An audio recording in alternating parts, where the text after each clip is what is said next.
دوستو، یہ ہماری نئی سیریز صحابہ کی زندگی سے سیکھ۔ اس سیریز میں ہم آپ کو وہ حقیقت واقعات سنائیں گے جو ایمان، قربانی اور اللہ کی رضا کی روشن مثالیں موجود ہیں۔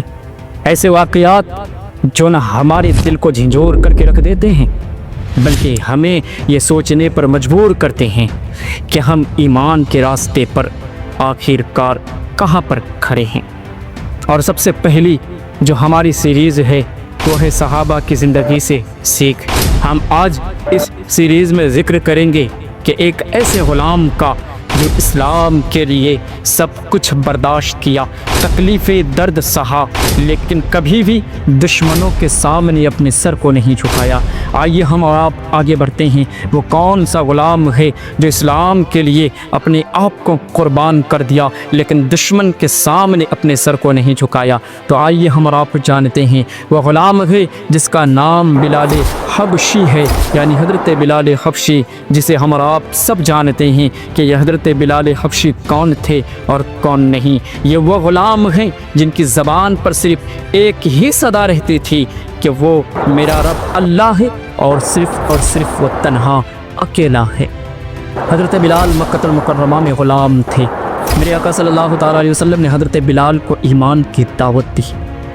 جب انہوں نے پیارے آقا صلی اللہ تعالیٰ علیہ وسلم کی دعوت قبول کی تو ان کے جو آقا تھا، جو مالک تھا، جو سردار تھا، جن کا نام امیہ بن خلف ہے، ان کو یہ بات برداشت نہ ہوئی کہ بلال نے ایمان قبول کر لیا ہے اور اسلام میں داخل ہو چکا ہے۔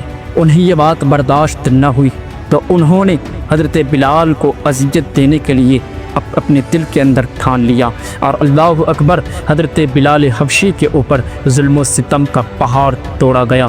کبھی جلتی ہوئی ریت پر اس کو لٹا دیا جاتا تھا تو کبھی ان کے سینے پر بھاری پتھر رکھ دیا جاتا تھا اور اس سے کہلتا تھا، اے بلال، محمد کو چھوڑ دو اور ہمارے بتوں کو مان لو۔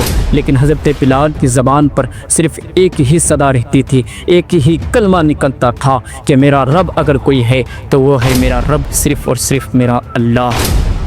جب حضرت بلال رضی اللہ تعالیٰ عنہ نے اپنی زبان حال سے یہ کلمہ کہا تو انہیں اور زیادہ غصہ آ گیا، اور اس کے بعد پھر حضرت بلال کے اوپر اور زیادہ کوڑے برسانے لگے۔ اللہ اکبر! صرف یہیں تک نہیں بلکہ رسیوں سے باندھ کر کے بچوں سے کلیوں میں گھسیٹا جاتا تھا، لیکن بلال تس مستق نہ کرتے تھے۔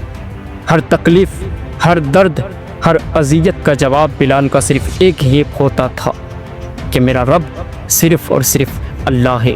یاد رکھیں، یہ صبر و استقامت کی وہ مثال ہے جو قیامت تک ایمان والوں کے لیے ایک رہنمائی ہے۔ اور پھر اس کے بعد جب حضرت ابوبکر صدیق رضی اللہ تعالیٰ عنہ نے یہ منظر دیکھا تو ان کی آنکھوں میں آنسو آ گئے، ان کی آنکھیں چھلک پڑی۔ انہوں نے امیہ سے کہا کہ بلال کو چھوڑ دو اور مجھے بیچ دو۔ امیہ نے کہا ہنستے ہوئے، ہاں ٹھیک ہے، اسے تم لے جاؤ، اس لیے کہ یہ اب کسی کام کا نہیں ہے۔ اللہ اکبر! حضرت ابوبکر صدیق رضی اللہ تعالیٰ عنہ نے اپنے دولت خرچ کر کے حضرت بلال کو آزاد کر دیا۔ اس لمحے سے حضرت بلال رضی اللہ تعالیٰ عنہ صرف غلام نہ رہے بلکہ اسلام کے آزاد کردہ ایک مؤذن بن گئے۔ اور اس کے بعد پھر نبی اکرم صلی اللہ تعالیٰ علیہ وسلم نے انہیں اسلام کا پہلا مؤذن بنا دیا۔ ان کی پرجوش اذان مدینے کی فضاؤں میں گونجتی اور اہل ایمان کے دلوں کو گرماتی۔ فتح مکہ کے دن جب حضرت بلال کعبے کی چھت پر کھڑے ہو کر اذان دے رہے تھے تب وہ منظر تاریخ کا ایک عظیم لمحہ تھا۔ وہ غلام جو کبھی مکہ المکرمہ کے ریت پر گھسیٹا جاتا تھا، آج وہ اللہ تبارک و تعالیٰ کے گھر کی چھت پر کھڑے ہو کر کے اللہ تبارک و تعالیٰ کی بڑائی بیان کر رہا تھا۔ تو دوستو، حضرت بلال رضی اللہ تعالیٰ عنہ کی یہ زندگی ہمیں سبق دیتی ہے کہ ایمان پر قائم رہنا ہی سب سے بڑی کامیابی ہے اور سب سے بڑی طاقت ہے۔ چاہے کتنی ہی آزمائشیں ہمارے اوپر کیوں نہ آ جائے، لیکن ہمیں اور آپ کو اپنے ایمان پر قائم رہنا ہے اور صبر اور استقامت سے کام لینا ہے۔ تو دوستو یہ حضرت بلال رضی اللہ تعالیٰ عنہ کی زندگی کی لمحات میں سے چند باتیں جو میں نے آپ کو بتایا، لیکن یہ تو صرف اور صرف ابھی شروعات ہے۔ اگلی سیریز میں ہم اور آپ سنیں گے ایک اور عظیم صحابی کی زندگی اور ان کا ایسا واقعہ جس نے پورے مکہ المکرمہ کو ہلا کر کے رکھ دیا۔ کون تھے وہ اور کیسے ان کا اسلام قبول کرنا اسلام کے لیے فتح کا دروازہ بنا، اور اس کا جواب آپ کو ملے گا ہماری سیریز صحابہ کی زندگی سے سیکھ، اس کی اگلی سیریز میں۔ تو آپ ہمارے چینل میں بنے رہیں، اپنے دوستوں تک جڑنے کی کوشش کریں۔ اگر ویڈیو اچھا لگا ہے تو ویڈیو کو لائک، کامنٹ، شیئر ضرور کریں۔ ملتے ہیں نیکسٹ ویڈیو میں۔